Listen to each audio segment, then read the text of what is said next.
여러분들도 시장에 나가보시면 물가가 얼마나 올랐는지 아마 실감할 거예요. 물가 폭등이라고 이야기할 만큼 5만원짜리 한 장 들고 나가면요 살 게 없어요. 한 두어 가지 사면요 그 5만원짜리 돈이 사라집니다. 불과 한 1, 2년 전만 하더라도 5만원짜리를 가지 나가서 물건을 사면요 이게 손으로 들 수가 없어서 카트를 끌어야 됐습니다. 그만큼 물가가 지금 엄청 올라갔어요. 그런데 앞으로 더 올라갈 것 같아. 이제 물가 폭등이 아니라 물가 대란이 일어나지 않을까 뭐 그런 우려가 점점 커지고 있습니다. 그 단서는요 10월 생산자 물가에 있습니다. 여러분 10월 생산자 물가가 이 보이시죠? 8.9%나 올랐습니다. 8.9%. 물론 전년 대비입니다. 2008년 10월에 10.8% 오른 이후로 13년 만에 최고치입니다.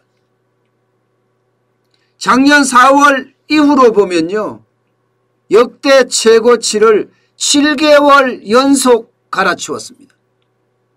7개월 연속. 야, 이것은요 2008년 10월이니까 금융위기가 한창일 때잖아요. 지금 그때만큼 물가가 지금 올라가고 있다는 뜻이에요.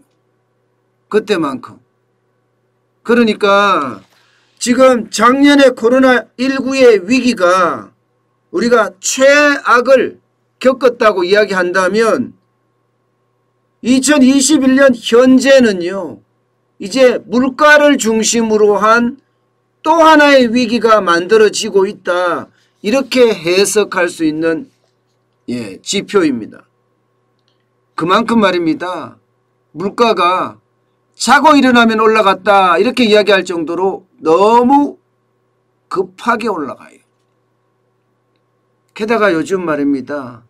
웩플레이션이란 말 많이 하죠. 웩플레이션. 웩플레이션이 이게 물가의 어떤 급등락이 굉장히 심하다는 거예요. 웩할 정 웩플레이션. 그 말이 그만큼 물가의 등락폭이 올라갈 때는 엄청 올라가고 내려갈 때는 엄청 내려가고 이것은요 경제에 굉장히 좋지 않거든요. 지금 대한민국이 그런 모양새 그렇지만 전반적으로는 쭉쭉 올라가는 모양새예요. 왜 그럴까요? 왜 이렇게 생산자 물가가 엄청 많이 올라갈까요? 그것은요 기본적으로는 국제유가가 엄청 올라가기 때문이에요. 국제유가가.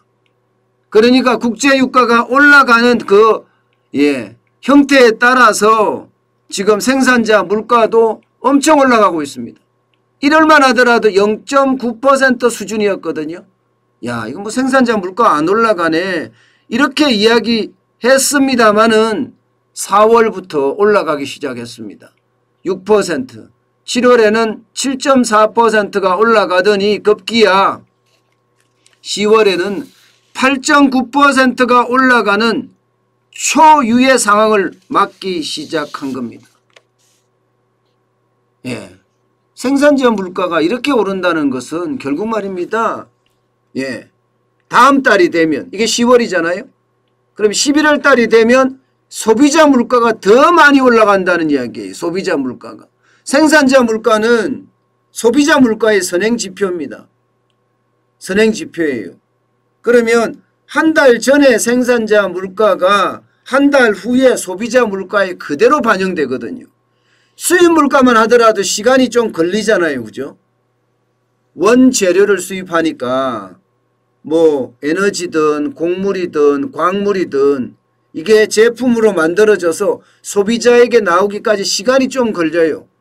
그렇기 때문에 수입 물가는 지금 굉장히 폭등을 했지만 그 다음 달에는 바로 반영되지는 않습니다. 시간이 좀 걸려서 2달, 석 달, 심지어는 6개월 후까지도 반영이 되는 그런 결과지만 생산자 물가는 그렇지 않습니다.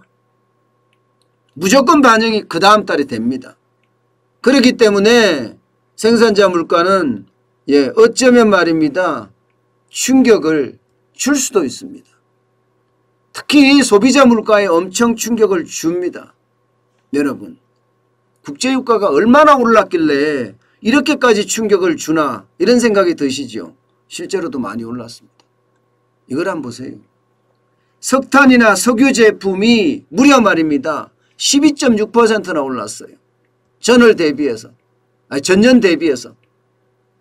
그 어느 것보다 지금 많이 올랐죠. 그 어느 것보다.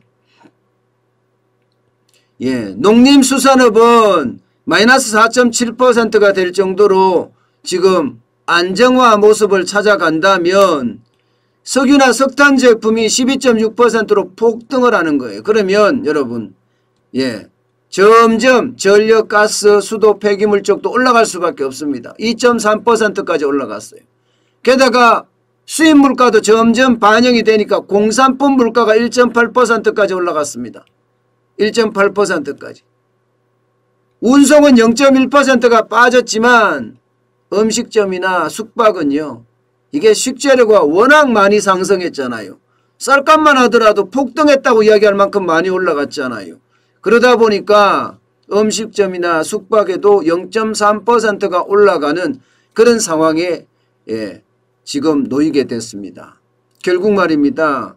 생산자 물가가 지금 올라가는 수준이 너무 빨라지고 게다가 수입 물가까지도 지금 많이 올라가니까 뭐 수입 물가는 폭등이라고 이야기할 만큼 올라가잖아요. 이렇게 되면 소비자 물가는 많이 올라갈 수밖에 없습니다. 그런데 진짜 큰 문제는 여기에서 끝나지가 않습니다. 대한민국은 소규모 개방경제라고 말씀을 드렸잖아요. 중국의 물가 상승률이 우리한테 바로 직접적인 영향을 미치고요. 미국의 어떤 물가 상승률도 마찬가지 우리에게 직접적인 영향을 미칩니다. 그런데 우리가 중국에서 직구할 수 있잖아요. 그것 때문에 그렇습니다. 직구하는 게 여러분 그게 쉬운 일이 아닙니다. 우리나라만큼 이렇게 해외의 물건도 쉽게 살 수 있고 국내의 물건도 뭐 쉽게 살 수 있는 것은 우리만의 특혜입니다. 물론 특혜이기도 하고 또 소규모 개방 경제의 어떤 이게 장점도 있고 단점도 있을 거예요. 그죠? 단점도 많습니다. 외풍에 쉽게 흔들린다는 것은 또 단점이에요. 그런데 이거 한번 보세요. 중국의 생산자 물가 이것은요 여러분 13.5%면 초인플레이션 거대 인플레이션이에요. 9월만 하더라도 10.7% 올라가서 두 자리 올라갔다 이러면서 난리였거든요. 이제는 두 자리가 아니라 이거는 뭐 13.5%니까 어마어마하게 오른 겁니다. 어마어마하게. 중국의 생산자 물가가 오르면요. 대한민국은 중국에서 수입하는 물품이 엄청나게 많아요. 심지어는 말입니다. 이 수시계부터 시작을 해서요. 자동차까지 중국에서 수입을 하거든요. 그야말로 모든 제품을 다 수입한다고 생각을 하시면 돼요. 그런데 여기에 생산자 물가가 폭등을 하면 우리 물가도 여기에 영향을 받을 수밖에 없습니다. 이미 중국발 인플레이션 어떤 모양새 나타나고 있는 것도 현실이잖아요. 그런데 앞으로 더 오른다는 거예요. 더 지금보다 9월에 10.7%가 10월에 13.5%가 됐으니까 더 오를 수밖에 없겠죠. 그런데 여기에서 끝나지 않아요. 미국도 마찬가지 많이 올라갑니다. 미국도 보시면 8.6%까지 올라갔습니다. 8.6%까지 생산자 물가가. 거의 미국은요. 생산자 물가가 8.6% 올라가니까 30년 만에 최고치다. 30년 만에. 당연히 소비자 물가도 6.2%로 굉장히 많이 올라갔죠. 30년 만에 최고치다. 이렇게 이야기할 만큼 말입니다. 미국의 생산자 물가가 올라가고 소비자 물가가 올라가는 것, 물론 미국 내에 돈을 많이 풀어서 그런 영향도 있지만 앞서 제가 보여드린 것처럼요. 중국의 생산자 물가가 올라가기 때문에 미국의 생산자 물가나 소비자 물가가 급등하는 것도 있습니다. 미국도 마찬가지로 우리나라처럼 이쑤시개부터 시작해서 자동차까지 수입을 하거든요. 그러니까 그럴 수밖에 없는 상황이라는 이야기지요. 그만큼 말입니다. 중국의 생산자 물가의 상승세가 결국은 시장에도 엄청나게 영향을 미칠 수밖에 없다. 전 세계 시장에 말입니다. 이렇게 되면 전 세계 인플레이션 공포는 점점 커진다. 그래서 제가 물가 대란이라는 단어를 쓴 거예요.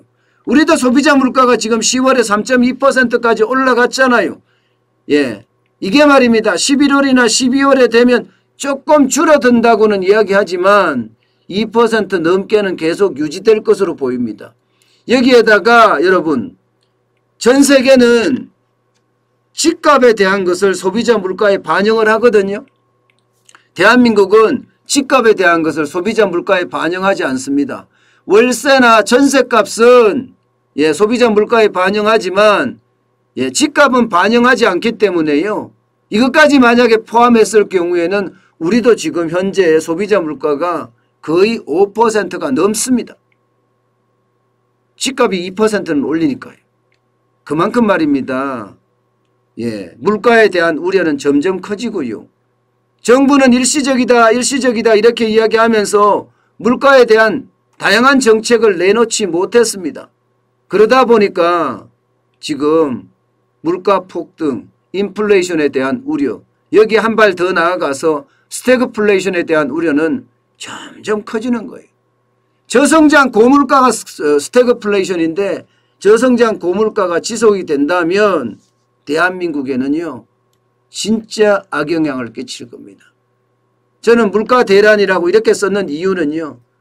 물가가 너무 많이 올라서 스태그플레이션으로 당분간 가지 않겠느냐 하는 우려. 지금은 스태그플레이션에 대한 우려는 아닙니다. 왜냐하면요. 지금 정부가 이야기하는 것은 경제 성장률이 올해 4% 내지 4.2% 성장한다고 하는데 소비자 물가는 3.2%니까 스태그플레이션이 아니다 이렇게 이야기를 합니다. 그렇지만 제가 집값을 포함했을 때는 어떻게 된다고 했습니까? 지금 현재 이미 스태그플레이션이 진행되고 있다. 집값을 포함하면 소비자 물가 상승률 추이가 5%가 넘거든요. 정부의 어떤 성장은 지금 이야기하는 게 4% 아니에요. 현재로 봐서는요. 4에서 4.5 그러니까 저성장의 고물가. 지금 완전하게 저성장의 고물가라고 이야기할 수는 없지만 그런 조짐이 보이고 있다. 그 조짐은 결국 말입니다.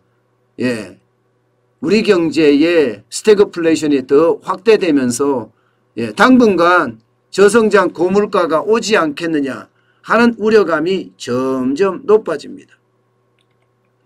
아마 이게 정부가 어떤 지표를 발표하더라도요. 여러분들이 시장을 가보고 여러분들이 제품을 사보면 야 진짜 많이 올랐구나 이걸 느낍니다. 정부는 3.2% 올랐다고 이야기를 하지만 여러분 요즘 가서 한번 스파게티 전문점 이런 데 가서 먹어보시면 아십니다. 스파게티 전문점의 가격이 저도 깜짝깜짝 놀라는 가격들이더라고요.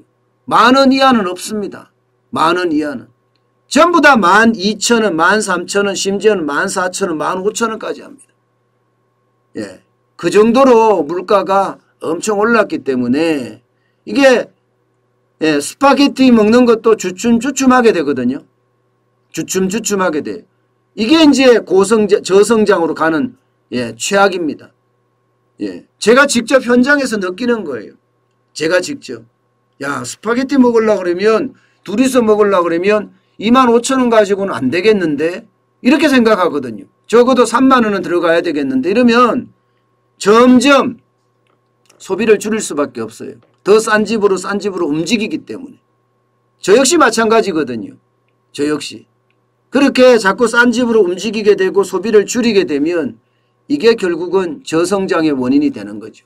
물가는 외생 변수라고 이야기하는 국제유가나 원자재, 에너지나 광물이나 곡물값이 너무 많이 오르기 때문에 외생 변수 때문에 물가가 오를 수밖에 없는 구조.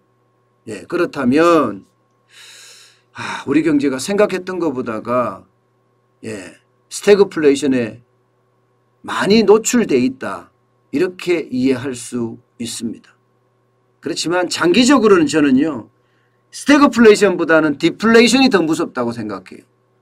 단기적으로는 분명히 스태그플레이션에 대한 우려가 있습니다. 그러나 장기적으로는요. 저성장, 저물가의 어떤 요소도 충분히 나올 수 있다고 생각해요. 왜냐고요? 가계소득이 자꾸 줄어들어요. 가계부채가 점점 많아져요. 이것은요. 소비를 줄일 수 있는 아주 최악의 징조입니다. 가계가 소비를 줄이면 소비의 주체가 소비를 줄이기 시작하면요. 기업은 울며 겨자 먹기로 가격을 내릴 수밖에 없어요. 그러면 가격을 내렸을 때 그때가 바로 저물가 형태로 가는 그런 길목이 아닐까 저는 그런 생각을 해봅니다.